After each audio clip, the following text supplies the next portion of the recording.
안형진의 쾌도 난법, 우리 지역과 생활 속 문제를 법적인 관점에서 쉽고 재미있게 풀어봅니다. 안형진 변호사 연결합니다. 안녕하세요. 네, 안녕하십니까. 안형진 변호사입니다. 네, 반갑습니다. 공동주택 층간소음 문제는 사실 어제 오늘 문제가 아닌데요. 층간소음을 발생시킨 주민에게 위자료를 명한 판결이 최근에 선고됐습니다. 오늘 이 판결을 중심으로 이야기 나눠볼까요? 네, 그 층간소음 문제가 발생하면은 처음에는 인터폰으로 좋게 이야기를 하거나 이래 점잖게 쪽지를 붙이곤 합니다. 그렇죠. 그런데도 안 되면 관리실에 중재를 요청하기도 하는데요. 그런데도 해결이 안 되는 경우도 있고 가끔은 상대방이 아예 내 의사를 무시한다고 느껴서 격분해서 협박이나 기타 범죄로까지 이어지는 경우도 가끔은 있는데요. 이 보도가 되고 있습니다. 그런데 이제 막상 법적으로 해결을 하려고 하면은 어떻게 해야 되는지에 대해서 좀 막막한 측면이 있습니다. 그렇죠. 그래서 최근 이 방법 및 위자료 액수를 좀 알 수 있는 판결이 나와서 참고할 필요가 있는데요. 네. 지난 9월 25일입니다. 서울 남부지방법원에서 층간소음으로 인한 정신적 충격에 대해서 총 1,200만 원을 배상하라는 판결이 선고된 바 있습니다. 네. 이 사안을 좀 살펴보면요. 청구를 당한 사람을 피고라고 하는데요. 피고가 2023년 12월부터 이 사건 다세대 주택에서 이사와서 2024년 11월 말경까지 대략 한 1년간 거주했는데요. 네. 그 기간 동안 층간소음을 유발해서 그 한 집에 사는 4명이 손해배상을 청구한 사안입니다. 네. 1년 동안 그 층간소음 들어보십시오. 사람이 참 난리가 나는데요. 그렇죠. 사실 이게 층간소음 문제에서 중요한 게 어떻게 이를 입증하느냐입니다. 녹음기를 항상 켜둘 수도 없고, 그러니까요. 설사 그 녹음을 했다 해도 그게 그 장소에서 녹음됐는지 어떻게 알겠습니까? 그런데 이게 어려운 건데, 그런데 이 사안에서 좀 더 특별한 방법으로 증거를 수집하는데요. 어떻게요? 원고도 이 한국환경공단이라는 곳에 공동주택 층간소음 측정을 의뢰하였습니다. 그에 따라서 한국환경공단에서 2024년 10월 23일 오후 7시부터 2024년 10월 25일 6시 59분경 한 이틀 정도를 계속 원고의 안방에서 쿵 이런 이제 소음을 측정한 결과가 있었는데요. 그걸 측정했다는 거죠. 그래서 그런 이제 자료나 등등을 내니까 관련 법령에서 정한 기준을 상당히 초과하는 수준이라는 점을 원고가 입증에 성공했다는 점이 좀 주목할 만하고요. 네. 여기서 보면 이제 우리가 녹음기나 동영상이나 개인적으로 측정을 했던 것이 아니라 한국환경공단이라는 공신력이 있는 공적 기관의 측정을 의뢰해서 증거를 수집했다는 특징이 있습니다. 이것이 좀 주목할 만하고 주요한 측면이라고 할 수 있고요. 네. 이 판결문을 보면요, 이 사건 이제 피해를 받은 이제 이 사건을 가해를 한 집이죠. 거기서 발생한 직접적 충격 소음이 특히나 야간과 새벽 시간대에 자주 발생한 것으로 보이고, 원고들뿐만 아니라 인접 세대 주민들도 위와 같은 소음으로 인한 피해를 호소해왔던 점 등에 비추어 보면은 피고가 이 사건 호실에서 발생시킨 소음은 사회 통념상 일반적으로 수인하기 어려운 정도는 인정된다, 이렇게 기재가 되어 있습니다. 네. 보면은 이제 본인뿐만 아니라 인접 세대 또한 고통을 겪었던 점 또한 어필을 하였던 건도 일정 정도 감안이 되었다는 거죠. 그렇군요. 그래서 이 소송을 하기나 법적 이제 문제 제기할 때 이웃 세대의 어떤 어려움도 하나의 자료가 된다는 점을 알 수 있고요. 이 판결은 소음을 이유로 손해배상을 청구하려면 어느 정도에 이르러야 되는지 그 기준도 제시하고 있는데요. 네, 어떻게 제시되어 있나요? 우선 일반론을 좀 제시합니다. 한 동의 건물 중 일부에서 주거 생활로 말미암아 발생하는 소음으로 인하여 같은 건물의 다른 거주자가 불이익을 받은 경우에 그 주거 생활이 정당한 권리 행사의 범위에 벗어나 사법상 위법한 가행을 평가되기 위하여는 여기까지 하고 그걸 이제 기준을 제시하는데요. 네. 그 이익의 침해 정도가 사회 통념상 일반적으로 인용되는 수임의 한도를 넘어야 하는데, 그걸 어떻게 판단하냐 하면은 피해의 정도, 피해 이익의 성질 및 그에 대한 사회의 평가, 건물의 구조 및 용도, 지역성, 건물을 이용해 선후관계, 가해 방지 및 피해 회피의 가능성, 공법적 규제의 위반 여부, 교섭의 경과 등을 종합적으로 고려한다, 이렇게 좀 여러 가지 요소를 하는데 여기서 하나 보실 거는 교섭의 경과 등도 좀 본다고 하고 있습니다. 네. 그래서 문제 제기를 얼마나 적절하게 했는지 또 저쪽에서 얼마나 적절하게 회피하려고 노력했는지 이런 점도 판단한다는 거죠. 그런 점도 주목할 수 있고요. 그러면서 이제 좀 여기서 좀 구체적인 점을 설치하고 있는데요.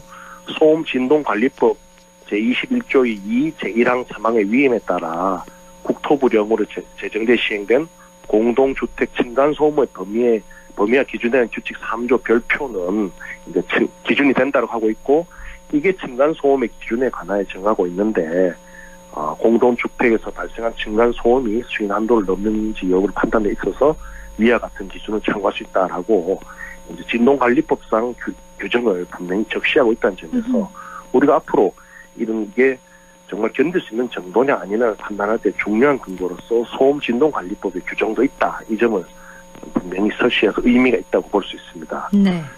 또 세 번째로는 그럼 이렇게 이제 손해배상 책임 자체가 성립한다면 얼마를 배상해줘야 되냐 이 문제인데요. 네. 법적으로 손해배상 책임의 범위라고 하는데 이와 관련해서는 뭐 피고가 야기한 소음의 정도나 발생 시간대 즉 새벽이나 사람 잘 때 하는 거랑 오후 4시 하는 거랑 법적으로 다르게 평가되는 거거든요. 그리고 종류와 소음이 지속된 기간 거의 계속 지속되면 손해배상 많이 해줘야 된다는 거고요. 종류도 막 이렇게 끄는 그런 소리 듣기 싫은 소음이 더 있겠죠. 네. 또 밤에 고성방가든 여러 가지 그런 종류도 봐야 되고 소음으로 인해서 원고들이 입은 정신적 고통의 정도 등을 고려해서 이제 판단해야 된다고 있고 그래서 여기는 이 집에 사는 4명 다 이제 원고가 되어서 청구를 했습니다.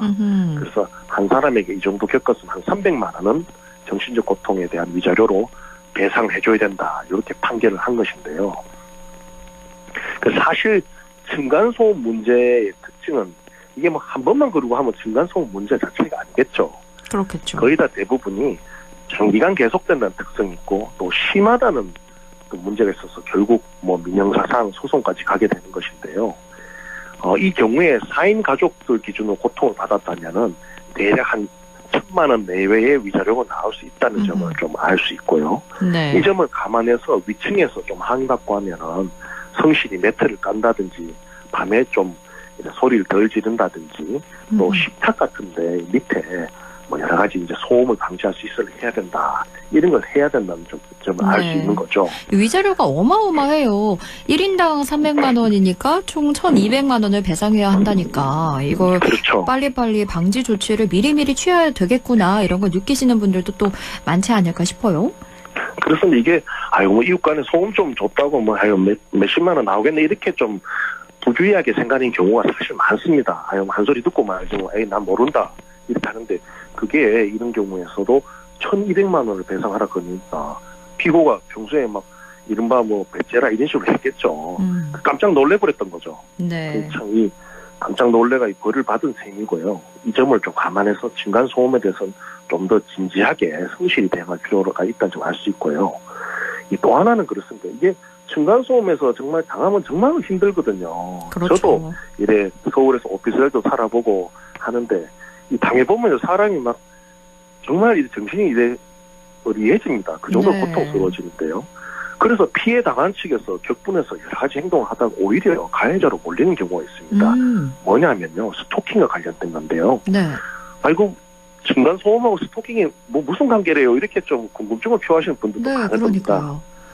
그러니까요. 그런데 층간 소음 때문에 지나치게 자주 이웃을 찾아가거나 연락을 하면은 자칫 잘못되면 스토킹으로 입건될 위험성이 있으니까 조심해야 된다는 점이 있고요. 그래요. 이 스토킹이라는 게 저번 주에도 말씀드렸듯이 네. 뭐 좋아하거나 이런 주관적인 감정이 있어야 되는 게 아니고 상대방이 원하지 않는 접촉을 지속적 반복적으로 해서 하면 스토킹이 되는 거거든요. 스토킹 범죄가. 네. 그 점이 있어서 남들이 시끄럽게 해서 자주 찾아오고 항의하고 해도 경우에 따라서 스토킹 범죄로 입건될 수 있다는 점이 참 현재의 법이고요.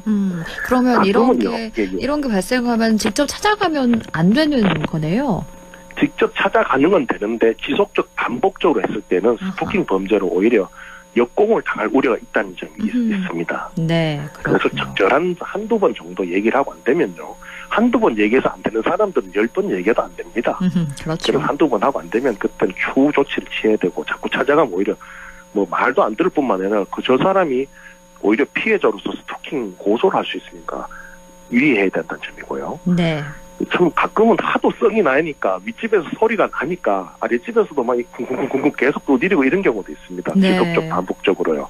그런데 상대방이 원치 않은 음량을 지속적 반복적으로 계속 도달하게 하면은 이것 또한 스토킹으로 처벌될 위험성이 있거든요. 이게 자꾸 그렇게 해서 저쪽 윗집에서 공포심 불안감 느끼게 하면은 법상 스토킹 처벌법상 이제 음량을 지속적 반복적으로 도달하게 하는 경우에 해당해서 이 또한 스토킹으로 처벌될 위험이 있으니까 그 상대방이 막 잘못한다 그래서 또 우리가 막 위에 두드리면은 이건 역공을 당할 수 있다는 점을 좀 알아둘 필요는 있습니다. 근데 이게 참 사실 층간소음 문제 때문에 소송을 하거나 형사 고소하는 게 쉽지가 않거든요. 그렇죠. 거의 대부분의 경우가 몇 번 얘기해보고 말 안 들어주면은 참고 살거나 오히려 이사를 가는 경우까지 있습니다. 그러니까 이게 그럼 어떻게 되냐 현행법적으로 이래 물으면 참 저도 법조인으로서 답답한데요. 네. 이 대목에서 좀 제도 개선이 필요하다는 점을 알 수가 있습니다.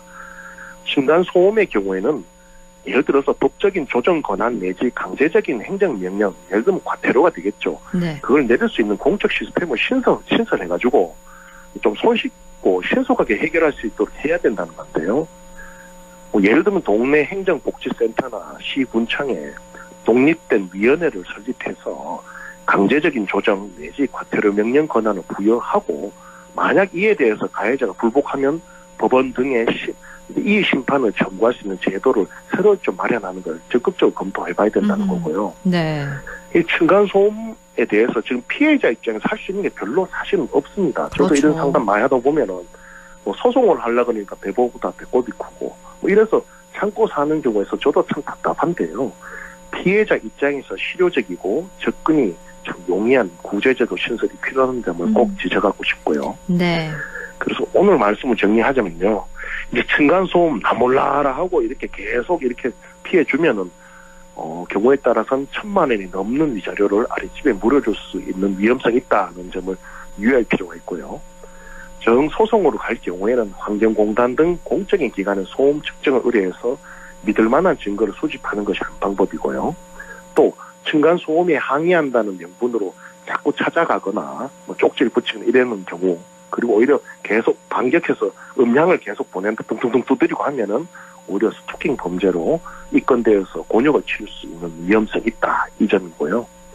제도적으로는 이제 층간소음에 대해서 그냥 이렇게 뭐 계속 놔둘 게 아니라 새로운 해결 및 구제 시스템의 입법이 좀 필요하다는 점을 다시 한번 꼭 강조드리고 싶습니다.